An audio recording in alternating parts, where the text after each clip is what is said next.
भारत एक विशाल देश है। यह एशिया महाद्वीप के दक्षिणी भाग में स्थित है। क्षेत्रफल की दृष्टि से यह विश्व का 7वां सबसे बड़ा देश है। भारत का कुल क्षेत्रफल 32,87,263 वर्ग किलोमीटर है। भारत उत्तरी गोलार्ध में स्थित है।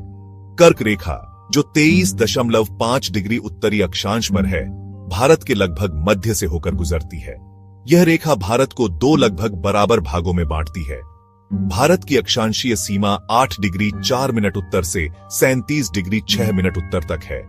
देशांतर की दृष्टि से भारत 68 डिग्री 7 मिनट पूर्व से 97 डिग्री 25 मिनट पूर्व तक फैला हुआ है। भारत की मुख्य भूमि त्रिभुजाकार आकार की है। इसके उत्तर में हिमालय पर्वत है, दक्षिण में हिंद महासागर है, पूर्व में बंगाल की खाड़ी है और पश्चिम में अरब सागर है। भारत की मुख्य भूमि की तटरेखा 7,516.6 किलोमीटर लंबी है। इसमें गुजरात, महाराष्ट्र, गोवा, कर्नाटक, केरल, तमिलनाडु, आंध्र प्रदेश, ओडिशा और पश्चिम बंगाल के तट शामिल हैं। भारत के दक्षिणी छोर को इंदिरा पॉइंट कहा जाता है।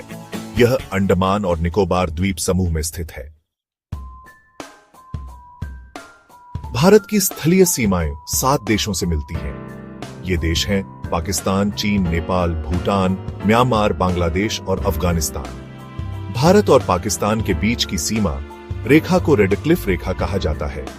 भारत और चीन के बीच की सीमा रेखा को मैकमोहन रेखा कहा जाता है। भारत का विशेष आर्थिक क्षेत्र, जिसे ईजेड कहा जाता है, 23 लाख वर्ग किलोमीटर से अधिक है। यह क्षेत्र भारत के लिए मछली पकड़ने और अन्य समुद्री गतिविधियों के लिए महत्वपूर्ण है। भारत की समुद्री सीमा मालदीव, श्रीलंका और इंडोनेशिया जैसे देशों से लगती है। भारत इन देशों के साथ समुद्री संसाधनों के प्रबंधन और सुरक्षा के लिए सहयोग करता है। भारत की भौगोलिक स्थिति रणनीतिक रूप से महत्वपूर्ण है। यह देश को दक्षिण एशिया में एक प्रमुख शक्ति बनाती है।